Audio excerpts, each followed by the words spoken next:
जय हिंद दोस्तों, मैं हूं हीरा परिहार और आप देख रहे हैं देशभक्त डायलॉग। चैनल को सब्सक्राइब करें, वीडियो को ज्यादा से ज्यादा शेयर करें, लाइक करें और कमेंट करें। जो लोग चैनल में पहली बार आए हैं वो लोग चैनल को जरूर सब्सक्राइब करें, और जो लोग वीडियोस को देखते हैं लेकिन हमारे चैनल को सब्सक्राइब नहीं करते हैं, इसलिए उनसे यहाँ पर एक गुजारिश ही नहीं है अपितु एक विनती भी है कि हमारे चैनल को जरूर सब्सक्राइब करें, ताकि आपको एक रिलायबल, एक ऑथेंटिक और एक जेन्युइन कंटेंट प्रोवाइड हो सके और आप एक राइट इंफॉर्मेशन को प्राप्त कर सके। दोस्तों, आज का जो टॉपिक है, ये जो सब्जेक्ट आज जिस पर हम बातचीत कर रहे हैं, यह स्पेशली इंडियन आर्मी के सोल्जर्स, इंडियन नेवी और इंडियन एयरफोर्स के सोल्जर्स के लिए बनाया गया है ये वीडियो, ताकि ये जो सब्जेक्ट है यहाँ पर उनके डिसेबिलिटी पेंशन के लिए यहाँ पर बनाई गई है, इंपेयरमेंट रिलीफ के यहाँ पर यह सब्जेक्ट बनाया गया है। जो जवान सेना में यहाँ पर सेना की गतिविधियों के कारण यहाँ पर डिसेबल हो जाते हैं, चाहे वो इंडियन आर्मी हो, इंडियन नेवी हो या इंडियन एयरफोर्स हो, या वार इंजरी हो जाती है, या ऑपरेशनल में हो जाता है, या कहीं पर स्नेक बाइट हो जाता है, या कहीं पर बॉम्ब ब्लास्ट में हो जाता है, या नेचुरल डिजास्टर के कारण कुछ हो जाता है। इन सभी चीजों के बारे में जानकारी प्राप्त करेंगे और ये पता करेंगे कि डिसेबिलिटी पेंशन, इनवैलिड पेंशन या लिबरलाइज्ड या वार इंजरी या इंपेयरमेंट रिलीफ जो मिल रहा है, इसमें डिफरेंस, इसके कंफ्यूजन को समझने की कोशिश करेंगे। दोस्तों, टॉपिक की ओर बढ़ते हैं व्हाइट बोर्ड में। जैसे कि मैंने यहाँ पर लिखा है, new medical category guidelines in Indian navy, Indian army air force और इंडियन नेवी में। यानी कि आपकी जो न्यू मेडिकल गाइडलाइन कैटेगरी की गाइडलाइंस हो रखी है वो ERGMO 2023 21 सितंबर 2023 से यहाँ पर शुरू होगी। आप इसके GMO को जो गाइडलाइन है, उस गाइडलाइन, चाहे 2008 की गाइडलाइन है, जो अभी की गाइडलाइन है, दोनों को आप डाउनलोड कर सकते हैं। डिपार्टमेंट ऑफ एक्सर्विसन DSRW की उससे साइट से जाके आप उसको डाउनलोड कर सकते हैं। बात करेंगे दोस्तों यहाँ पर डिसेबिलिटी पेंशन और इंपेयरमेंट रिलीफ में आखिर क्या यहाँ पर डिफरेंस है, इस कंफ्यूजन को आज हम समझने की कोशिश करेंगे। जैसे लिखा है, कंटेन्स, यहाँ पर डिसेबिलिटी पेंशन की अगर बात करते हैं, contains 2 elements which service element and disability element. यानी कि 2 एलिमेंट होते हैं डिसेबिलिटी पेंशन में। नंबर 1 तो सर्विस एलिमेंट होता है, एक डिसेबिलिटी एलिमेंट होता है। जो सर्विस एलिमेंट होता है वही सर्विस पेंशन भी होता है। जो मेडिकल कैटेगरी वाले होते हैं, जो डिसेबिलिटी पेंशन लेते हैं, उनको यहाँ पर सर्विस एलिमेंट दिया जाता है, लेकिन जो डिसेबिलिटी नहीं लेगा वो सर्विस पेंशन होगा, लेकिन वही सर्विस एलिमेंट ही सर्विस पेंशन भी कहलाता है। आगे यहाँ पर अब बढ़ते हैं, इंपेयरमेंट रिलीफ की बात करते हैं। रिलीफ मतलब होता है कंपनसेशन, यानी कि राहत, यानी कि अनुदान। तो अब उसके बाद करते हैं, this is just a relief, यानी कि एक कंपनसेशन है, यानी कि आपको राहत दी जा रही है, अनुदान दिया जा रहा है, अंशदान दिया जा रहा है, to compensable for your disability, यानी कि and no other element associate with it. यानी कि आपको केवल यहाँ पर रिलीफ दिया जा रहा है, लेकिन यहाँ पर आपको कोई भी डिसेबिलिटी एलिमेंट नहीं दिया जा रहा है। इस कंफ्यूजन को यहाँ पर समझना है। अब आगे बढ़ते हैं, soldiers oblique officers invalidate out of service. यानी कि सोल्जर्स और ऑफिसर जो हैं, अगर वो इनवैलिड आउट हो जाते हैं सर्विस से, यानी कि इनवैलिडेट हो जाते हैं, यानी कि जैसे जवान है, जवान को अगर डॉक्टर घर भेज देता है, या आपके CO साहब, यानी कि CO कमांडिंग ऑफिसर आपको शेल्टर अपॉइंटमेंट नहीं देता है, तो आप उस स्थिति में यहां पर इनवैलिड करार दिए जाएंगे। नंबर दूसरा है, with disability aggravated by military service या oblique attributable to military service. इस हालातों में आपकी जो डिसेबिलिटी होनी चाहिए वो एग्रीवेटेड होनी चाहिए या एट्रीब्यूटेबल होनी चाहिए। एग्रीवेटेड मतलब होता है सेना में रहते हुए सेना की गतिविधियों से होने वाले बीमारियों से अगर वो ग्रस्त हो जाता है, या सेना की गतिविधियों के कारण उसके साथ कोई हादसा हो जाता है, तो उन हालातों में एग्रीवेटेड कहा जाता है। अगर कोई चोट पटक लग जाती है, जिसकी CO भरी जाती है, कोर्ट ऑफ इंक्वायरी भरी जाती है, फुटबॉल खेला चोट लग गई, वॉर में गया इंजरी हो गई, ऑपरेशन में गया इंजरी हो गई, एक्सरसाइज में गया इंजरी हो गई, उन हालातों में क्या कहा जाएगा, एट्रीब्यूटेबल टू मिलिट्री सर्विस यहां पर कहा जाएगा। इस बातों को समझना बहुत जरूरी है। लेकिन जो वार इंजरी वाला होगा, एट्रीब्यूटेबल टू मिलिट्री सर्विस होगा, लेकिन साथ में बैटल कैजुअलिटी भी होगा, बीसी होगा। Are only entitled to get disability pension, ये जो होंगे इस कैटेगरी में आने वाले जो है वही लोग जो है यहाँ पर डिसेबिलिटी पेंशन को पाने के हकदार होंगे। फिर retired and discharge person are not entitled to get disability pension, retired और डिस्चार्ज पर्सन जो है वो इस इंटाइटल्ड को पाने के गेट डिसेबिलिटी पेंशन को पाने के हकदार नहीं होंगे।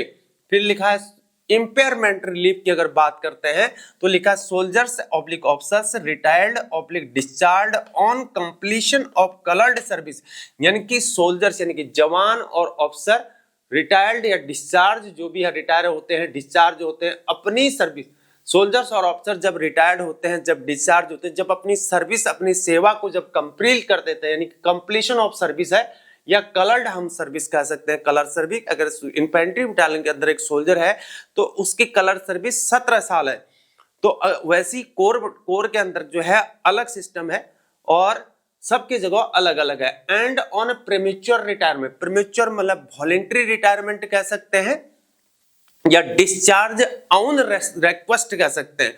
अगर वो कलर सर्विस से पहले जाएगा तो डिस्चार्ज ऑन रिक्वेस्ट हो जाएगा, डिस्चार्ज बुक में लिखा होगा उसका। विद डिसेबिलिटी एक्सेप्टेड, यानी कि उनकी डिसेबिलिटी एक्सेप्टेड की जाएगी जब एट्रीब्यूटेबल टू और एग्रीवेटेड बाय मिलिट्री सर्विस होगा, या तो एट्रीब्यूटेबल होना चाहिए या एग्रीवेटेड होना चाहिए।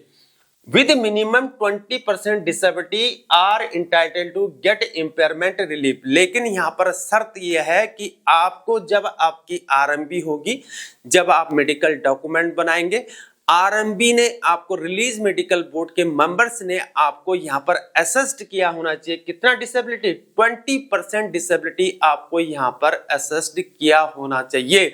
इस प्रकार आपको यहां पर आप इस इम्पेयरमेंट रिलीफ को पाने के हकदार होते हैं। अगर 20 से अगर थोड़ा सा अगर 1% भी कम हो गया, 19 हो गया, तो आप इसको पाने से वंचित रह जाएंगे। ना आपको ये मिलेगा ना आपको वो मिलेगा, लेकिन आपकी कैटेगराइजेशन तो रही जाएगी मेडिकल कैटेगरी, लेकिन आपको इम्पेयरमेंट रिलीफ इस प्रकार नहीं मिलेगा। जो 20% होता है वो ब्रॉडबैंड टू 50% होता है। इन बातों को समझना बहुत जरूरी है। तो दोस्तों अब आगे की ओर बढ़ते हैं। दूसरा जो पॉइंट है, rate of disability pension is as under, यानी कि जो डिसेबिलिटी का रेट है वो नीचे दिया गया है। Service element is equal to 50% of last RE, RE में होता है reckonable elements, equal to service pension disability element, यानी कि जो आपका सर्विस एलिमेंट होगा वो 50% किसका होगा? जो लास्ट रिकॉनेबल एलिमेंट्स, यानी कि जब आप रिटायरमेंट जाएंगे उस समय जो आपका रिकॉनेबल एलिमेंट्स होगा वही आपका क्या होगा? 50% होगा। और क्या होगा? इक्वल टू सर्विस पेंशन, यानी कि वो सर्विस पेंशन के इक्वल होगा। यानी कि जो लोग नॉर्मल डिस्चार्ज जाते हैं उनका वो सर्विस पेंशन कहलाता है, लेकिन हमारा यह सर्विस एलिमेंट्स कहलाता है यहाँ पर। ठीक है, वही जो है यहाँ पर रिकॉनेबल एलिमेंट्स होगा। आगे disability elements equal to 30% of last RE, यानी कि वही जो जिसमें रिटायरमेंट जाएगा वो 30% होगा किसका? लास्ट आरई का होगा, यानी वही सर्विस, यानी कि आरई यही इक्वल टू सर्विस पेंशन का, उसका क्या होगा? 30% होगा किसके लिए? 100% डिसेबिलिटी के लिए होगा। जब 100% डिसेबिलिटी होगी उसके लिए क्या होगा? 30% होगा। Proportionally reduced for latest percentage of disability, ये ज्यादा इंपॉर्टेंट है, ये वाला नहीं है कैलकुलेशन के लिए। अब आगे बढ़ते हैं इम्पेयरमेंट रिलीफ के लिए।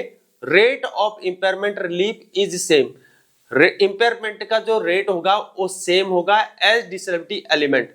जो डिसेबिलिटी एलिमेंट है उसके 30% इक्वल टू कितना होगा? 30% होगा ऑफ लास्ट आरई, आरई वही रिकॉनेबल एलिमेंट्स, यानी कि वो सर्विस पेंशन होता है जो नॉर्मल डिस्चार्ज आते हैं, इक्वल टू होता है। फॉर 100% डिसेबिलिटी के लिए कितना होगा? 30% होगा। 30% क्या होगा? 100% होगा। And proportionately reduced for lesser percentage of disability, ये ज्यादा इंपॉर्टेंट नहीं है, ये ऊपर वाला इंपॉर्टेंट है।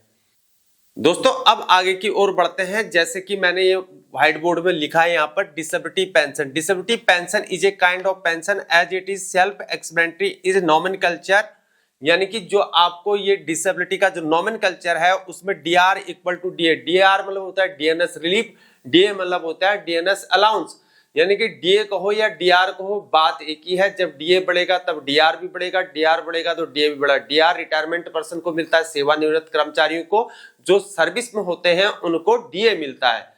समझ गए ना? जो अभी डीए चल रहा है 53% चल रहा है, तो डीआर भी ही 53% है। Is applicable increase DA DR normally twice year, यानी कि साल में 2 बार डीए डीआर बढ़ता है। एक जनवरी के महीने में बढ़ता है, एक जुलाई के महीने में बढ़ता है। यानी कि अभी नवंबर का महीना चल, तो जनवरी का हिसाब किताब शुरू हो गया होगा अभी से, अक्टूबर के महीने से शुरू हो जाता है, भले ही वहां पर जो है एरियर बाद में मिले। Is also applicable on both elements of disability pension, I service element and disability elements. ये इंपॉर्टेंट है, यानी कि डीए और डीआर, यानी कि उस समय जो गणना होगी डिसेबिलिटी एलिमेंट्स, जो मैं आपको पेंशन में गणना होगी, उसमें आपका डीए, उसमें डीए क्या होता है, डीए जुड़ के आएगा, डीए जुड़ेगा उसमें, यानी कि आपको डीए भी साथ में मिलेगा। दोस्तों इंपेयरमेंट रिलीफ की अब एक और कंडीशन को समझते हैं, क्या कहना चाह रहा है। Impairment relief is not a pension, यानी कि जो इम्पेयरमेंट रिलीफ है वह पेंशन नहीं है, वो रिलीफ है, वो अंशदान है, वो राहत है, वो कंपनसेशन है। फिर बोला है hints is it not can not be compared with disability, लेकिन यह डिसेबिलिटी पेंशन भी नहीं है, आप इसको डिसेबिलिटी पेंशन के साथ कंपेयर नहीं कर सकते, डिसेबिलिटी के साथ कंपेयर नहीं कर सकते। Those who are only in the receipt of the relief can not be treated as pensioner and PPO is also not applicable to them. आपको इसका आपको जो है इस डिसेबिलिटी का पीपीओ नहीं दिया जाएगा, ठीक है, इस प्रकार से कह रहा है। फिर बोल रहा है one can not be treated as a result without any pension, अगर कोई इस बावजूद अगर कोई बिना पेंशन के अगर चले जाता है, कहने का मतलब कि 15 साल से कम सर्विस करता है, वो जवान जो 15 साल से कम सर्विस करता है, one can not be treated as ex serviceman, यानी कि वो एक्स सर्विसमैन भी नहीं कहलाएगा, एक्स सर्विसमैन की श्रेणी में नहीं आएगा। फिर बोला as per extended government orders which defines the term of ex serviceman, यानी कि गवर्नमेंट ने जिसको एक्स सर्विसमैन जिसको डिफाइंस कर रखा है वही एक्स सर्विसमैन की श्रेणी में आएंगे। 15 साल से कम सर्विस करने पर एक्स सर्विसमैन नहीं कहलाएंगे। Since it is not a pension, लेकिन यह पेंशन नहीं है, यह पेंशन भी नहीं है, यह डिसेबिलिटी पेंशन भी नहीं है, लेकिन यह क्या है, एक अंशदान है, एक राहत है, कंपनसेशन है, इम्पेयरमेंट रिलीफ है। And form is nomenclature, it is confirm that is a kind of relief, यानी कि ये क्या है, रिलीफ है, एक अंशदान है, एक राहत आपको दिया गया है, compensation. Applicability of DR as entitled by disability pension is not confirmed here, लेकिन इसमें डीआर मिलेगा ये कंफर्म्ड नहीं है, डीए मिलेगा ये कंफर्म्ड नहीं है, यानी कि आपको डीए और डीआर इसमें इस डिसेबिलिटी के अंतर्गत आपको इम्पेयरमेंट रिलीफ में आपको क्या नहीं मिलेगा, डीए डीआर नहीं मिलेगा। पहले क्या होता था, मिलता था डिसेबिलिटी पेंशन में, लेकिन अब नहीं मिलेगा। फिर बोला सो वंस आईआर मतलब इम्पेयरमेंट रिलीफ इज ग्रांटेड, अगर एक बार इम्पेयरमेंट रिलीफ ग्रांट हो गया, there will be no chance of half yearly increase in the total amount of it like the disability element, यानी कि एक बार आपको दे दिया इम्पेयरमेंट रिलीफ तो इसमें कोई भी बदलाव नहीं होगा। अब दोस्तों आगे बढ़ते हैं कैलकुलेशन की ओर, कैलकुलेशन को समझते हैं थोड़ा सा एग्जांपल लेके। दोस्तों अब आगे बढ़ते हैं, कुछ एग्जांपल को समझते हैं। सबसे पहले यहाँ पर जो एग्जांपल समझते हैं डिसेबिलिटी पेंशन की, हमने ले रखा है इनवैलिड पेंशन आउट की, इनवैलिड जो बोर्ड जाएगा, इनवैलिड पेंशन आउट जाएगा, उसके यहां पर एग्जांपल लेंगे। नायक राम सिंह जिसकी सर्विस यहां पर कितनी है, 8 साल हमने ले रखी है, 8 साल इसकी क्या हो गई सर्विस, यहां पर 8 साल इसकी, 8 साल क्या होगी सर्विस होगी नायक राम सिंह की। रीजन फॉर डिस्चार्ज, उसका डिस्चार्ज क्या, रीजन क्या है होने का, invalidate out of service without disability, यानी कि आपको जो है इनवैलिड आउट कर दिया गया है विद डिसेबिलिटी, सॉरी विदाउट नहीं, विद डिसेबिलिटी आपको इनवैलिड आउट ऑफ सर्विस कर दिया है, डॉक्टर ने आपको घर भेज दिया, इनवैलिड आउट कर दिया, या सीओ कमांडिंग ऑफिसर ने घर भेज दिया। तो जिसने जिस समय आरएमबी हुई थी, जिस समय इनवैलिड के केस में ऐसा है, इनवैलिड के केस में अगर 15% डिसेबिलिटी, अगर 1% डिसेबिलिटी निर्धारित भी की गई है, या 0 पॉइंट के हिसाब से भी डिसेबिलिटी दी जा सकती है, तो उस हिसाब से भी आपको क्या होगा, ब्रॉडबैंड 50% होगा। यहाँ पर 15% डिसेबिलिटी निर्धारित की गई है, इसमें इनवैलिड में, इन बात को समझना जरूरी है। यहाँ पर इनवैलिड की बात हो रही है, जहां पर इंपेयर्ड रिलीफ मिलेगा उसकी बात अलग होगी, लेकिन यहाँ पर जो है इसकी बात अलग होगी इनवैलिड वाले केस में। तो 15% एग्रीवेटेड बाय मिलिट्री सर्विस है, एग्रीवेटेड एट्रीब्यूटेबल आपको पहले ही समझा दिया। तो रिकॉनेबल एलोमेंट्स क्या होंगे उसके, बेसिक पे प्लस एमएस पे प्लस क्लास पे। अगर ग्रुप पे पाने वाला है, अगर टेक्निकल डिपार्टमेंट में है, चाहे ईएमई में है या सिग्नल में है या आरटी में है या आर्मड के अंतर्गत एकाईजी है या एयरफोर्स में टेक्निकल या नेवी में टेक वाले हैं, तो वो ग्रुप पे भी जोड़ लेंगे यहाँ पर। लेकिन यहाँ पर हमने ग्रुप पे नहीं जोड़ा है, इस प्रकार 36,000 मैंने एक नॉर्मली ले लिया है। फिर लिखा है 50% ऑफ रिकॉनेबल इमोलमेंट्स, इसका 50% हो गया। 36,000 का क्या हो गया 50%। जो ये 36,000 ये रिकॉनेबल इमोलमेंट्स होता है, ये सर्विस एलिमेंट्स होता है, और जो सर्विस एलिमेंट्स होता है इक्वल टू सर्विस पेंशन होता है, इस बात को समझना जरूरी है। तो ये कितना हो गया 18,000 इसका आया। डिसेबिलिटी ब्रॉडबैंड टू 50%, यानी कि 15% क्या होगी, ब्रॉडबैंड टू 50% यहाँ पर हो गई है। डिसेबिलिटी एलिमेंट्स इस प्रकार से क्या हो जाएगी, 36,000 इंटू 30% इंटू 50%, जो आपकी डिसेबिलिटी एलिमेंट होगी 36,000 गुणे 30% गुणा 50%, इस प्रकार से कितनी आई 5,400 आ गई। 30% क्या हो गई, 100% ऑफ डिसेबिलिटी होती है रिकॉनेबल एलिमेंट्स की, और 50% आपका 50% ब्रॉडबैंड हो गया। इस प्रकार से आपका क्या हो गया 5,400 आपका क्या आ गया, ये डिसेबिलिटी एलिमेंट्स आ गया। ये मत घबरा जाना कोई कि मेरे को इनवैलिड पेंशन आउट कर रहे हैं, इनवैलिड घर बेच रहे हैं और मेरे को 20% से कम डिसेबिलिटी दे रखी, क्या मेरे को मिलेगी नहीं मिलेगी, उसमें कंफ्यूज नहीं होना है, ठीक है ना। इन बातों को समझना है, ठीक है। यानी कि 10 साल से कम सर्विस भी होगी तो यहां पर मिलेगा, ठीक है। पहले क्या होता था 10 साल की सर्विस जरूरी करनी होती थी, लेकिन यहां पर 10 साल की सर्विस कम होगी तो आपको मिलेगा। अब इस प्रकार से टोटल पेंशन क्या होगी आपकी 18,000 ये प्लस 5,400 जो आपका डिसेबिलिटी एलिमेंट लेगा, इस प्रकार से 23,400 हो गया। अब इसमें डीए और डीआर मिलेगा, जो उसमें प्रेजेंट टाइम पे जो डीए डीआर चल रहा होगा, यानी कि 2026 में अगर जाओगे तो उस समय का डीए डीआर भी आपको मिलेगा, और अगर 2030 में जाओगे तब भी डीए डीआर मिलेगा, ठीक है। लेकिन सर्विस जो इम्पेयरमेंट रिलीफ होता है उसमें डीए डीआर नहीं मिलता है। तो इस प्रकार से डीआर लगा के अभी 53% डीआर चल रहा है 2024 में इस महीने। तो इस प्रकार से 23,400 और 153% अगर हम कर लें तो 35,800, तो यानी कि 100% आपको लगाया, आपको बताया हमने, तो 35,802 आपकी क्या बनती है, पेंशन बनती है। यानी कि कोई भी जवान अगर 8 साल की सर्विस में घर जाता है और इस प्रकार से उसकी टोटल ये सर्विस एलिमेंट से इतनी 36,000 रुपये बनती है, तो उस प्रकार से जिसकी 36,000 मिलेगी उसकी 35,802 यहाँ पर क्या बनेगी, पेंशन बनेगी। तो इनमें घबराने वाली बात नहीं है। अब दोस्तों आगे बढ़ते हैं और एक केस और समझते हैं, इनवैलिड केस आउट किस प्रकार से इनवैलिड केस आउट होते हैं। दूसरा इनवैलिड वाला, पहले इनवैलिड तो हम समझ चुके थे जिसमें क्या कहते हैं 15% डिसेबिलिटी दी गई थी, जिसको जो सीओ ने घर भेज दिया था या डॉक्टर ने घर भेजा। लेकिन एक इनवैलिड को और समझेंगे किस प्रकार से होता है। एक लिखा नायक राजेंद्र का केस ले रखा है, सर्विस इसकी भी 8 साल है, पहले भी हमने 8 साल ली थी। रीजन फॉर डिस्चार्ज क्या है, शेल्टर्ड अपॉइंटमेंट अनविलिंग, यानी कि उसका शेल्टर अपॉइंटमेंट क्या कर दिया गया, अनविलिंग कर दिया। यानी कि शेल्टर अपॉइंटमेंट को उसने क्या कर दिया, अनविलिंग कर दिया। उसको दिया तो उसने क्या कर दिया, अनविलिंग कर दिया। इस केस में डिसेबिलिटी क्या होगी 30% एंड बेसिक पे प्लस एमएस पे प्लस क्लास पे क्या होगी 36,000 होगी। लेकिन ये मिलेगा नहीं आगे, ये तो खाली डिसेबिलिटी काउंट हो रही। इस प्रकार से सर्विस एलिमेंट, इसका जो सर्विस, ये क्या है सर्विस एलिमेंट है, इसका सर्विस एलिमेंट है, ठीक है ना।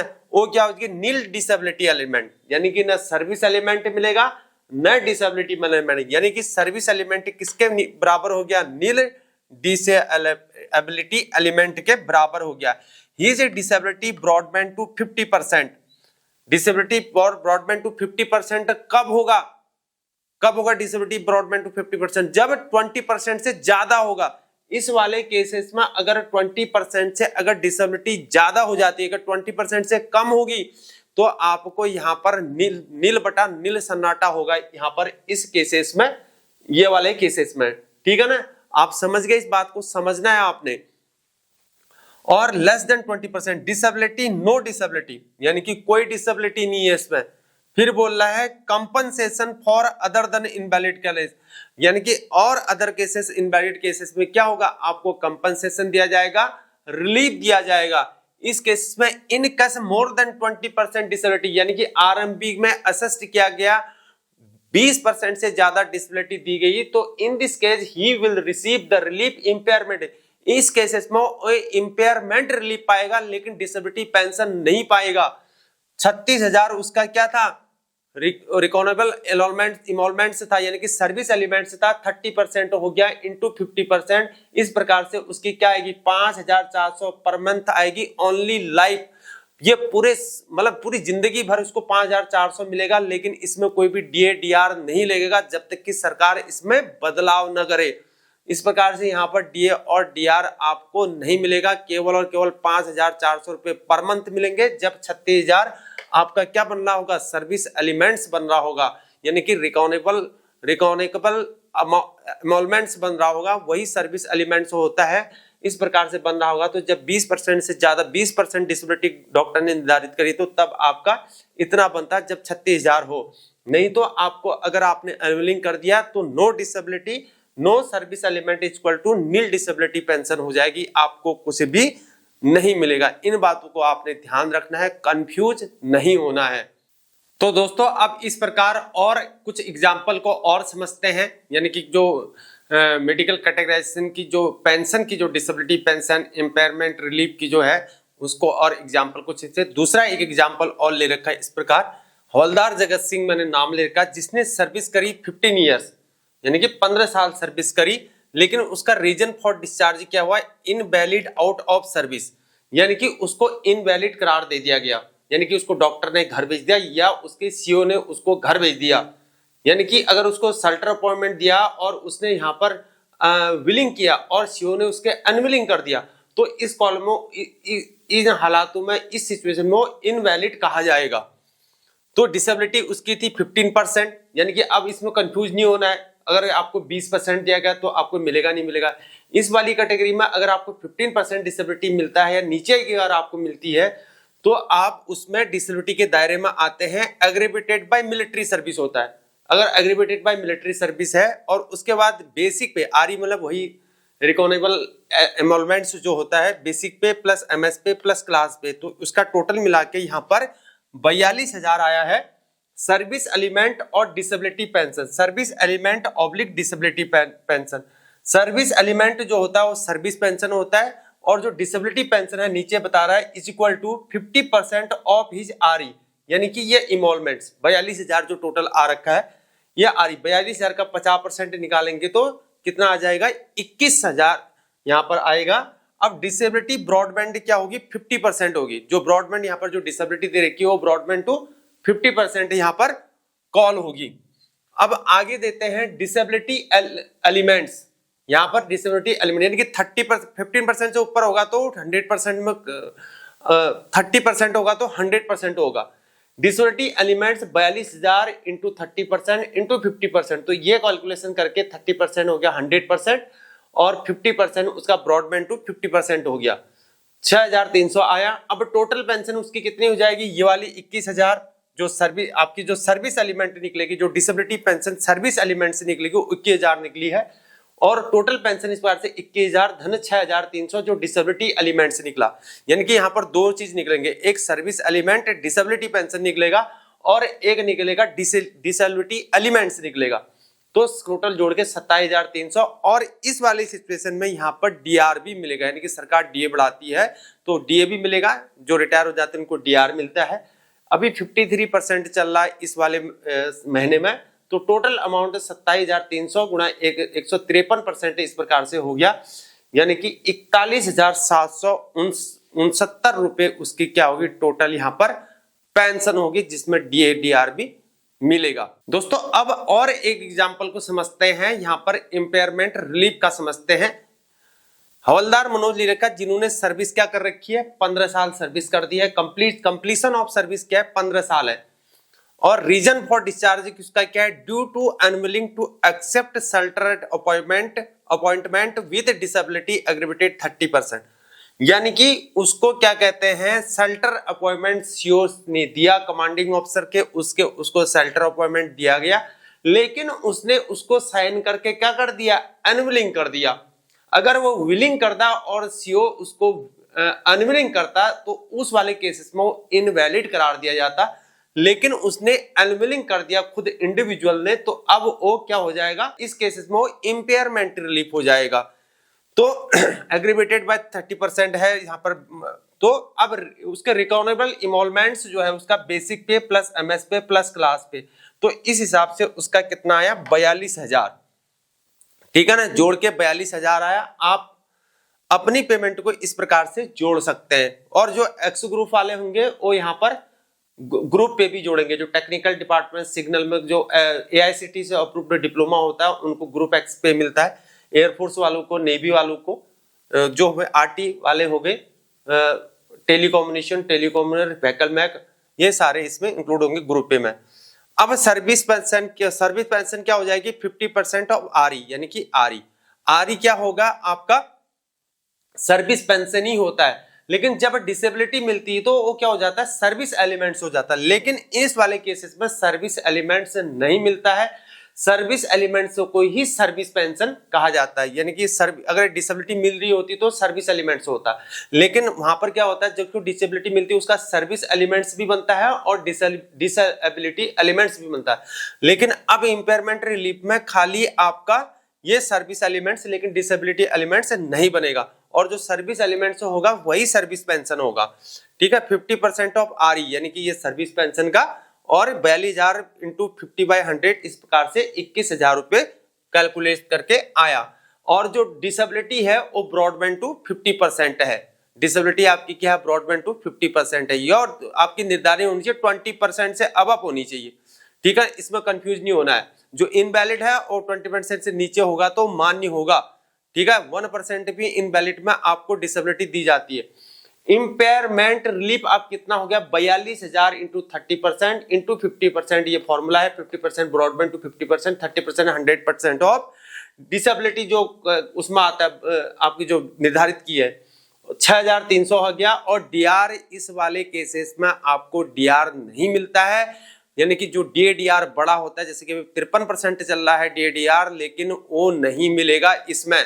लेकिन पहले डिसेबिलिटी पेंशन में आपको DADR मिलता था, लेकिन अब इस वाले केसेस में नहीं मिलेगा। इस प्रकार यहाँ पर टोटल पेंशन कितनी हो गई, 21,000 धन 6,300 बराबर 27,300 हो गई। और अगर लगभग इनमें लॉस हुआ, अगर डिसेबिलिटी पेंशन अगर मिल रहा होता, DADR अगर मिल रहा होता है यहाँ पर, तो कम से कम यहाँ पर बेनिफिट 3,000 रुपए, 3-3,500 रुपए का और बेनिफिट यहाँ पर हो जाता। लेकिन यहाँ पर कितना का लॉस हो गया, इतने का लॉस हो गया।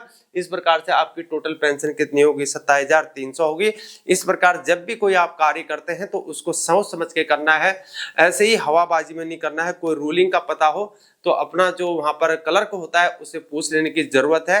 तो अपना सलाह मशवरा करके ही डिसीजन लेना है, क्योंकि आप हवलदार हैं तो आप JCO भी बनेंगे, और उसी प्रकार ने आपने सोच विचार के करना है इन सब चीजों को। अगर ज्यादा ही अगर आप कहने से कुछ नहीं हो पा रहा है तो आप अपने कमांडिंग ऑफिसर से बात कर सकते हैं। आपको यहाँ पर घर भेज दिया जाएगा और आप सीधे क्या कहते हैं, इनवैलिड करार में आ जाएंगे, जिसमें आपको यहाँ पर DADR भी मिलना एक्सेप्ट हो जाएगा, और साथ में उसके साथ में आप एक्स सर्विसमैन भी कहलाएंगे। और ऐसी गलती मत कर देना कि बाद में पता लगा आप OROP के श्रेणी पर भी नहीं आ रहे हैं। तो इन सब चीजों को आपने सोच समझ के करना है। आज के लिए इतना ही विराम देता हूं। दोस्तों, अगर आपको हमारी वीडियो पसंद आती है, हमारा कंटेंट, हमारी जानकारी अगर आपको पसंद आती है, तो हमारे वीडियोस को कर देना लाइक, चैनल को कर देना सब्सक्राइब, और वीडियो को साथ में कर देना है शेयर। और नीचे कमेंट बॉक्स में लिख देने हैं कमेंट से आपके कोई भी डाउट हो तो उसको क्लियर करने की हम पूरा एफर्ट करेंगे, और आपको हर एक जानकारी से आपको प्रोवाइड करेंगे। एक रिलायबल, आपको एक ऑथेंटिक जानकारी आपको प्रस्तुत करेंगे। एग्जाम्पल के तौर पर आपको समझा के पूरा बता के आपको बताएंगे। अगले वाली बारी में आपको पूरे इम्पायरमेंट रिलीफ की जो जानकारी है और invalid pension, disability pension, service elements, ये पूरे एग्जाम्पल लिबरलाइज्ड पेंशन और इनवैलिड के कौन कौन से फॉर्म होते हैं, वार इंजरी रिलीफ क्या होता है, वार इंजरी इम्पायरमेंट रिलीफ क्या होता है, और आपके कंपनसेशन जो दिया जाता है, जो अटेंडेंट का अलाउंस दिया जाता है वो कितना मिल रहा है, ये पूरी जानकारी आपको धीरे धीरे करके मैं बताते जाऊंगा। आपको पूरी तरह समझ में आएगा। आप कमेंट बॉक्स में लिख के देना कि आपको कौन कौन सी जानकारी चाहिए। अगर आपके पास हमारी वीडियो पहुंचती है तो आप जरूर हमसे डिमांड करिए, मैं उसकी जानकारी आपको बताऊंगा। आज के लिए इतना ही। जय हिंद, जय भारत, वंदे मातरम, भारत माता की जय।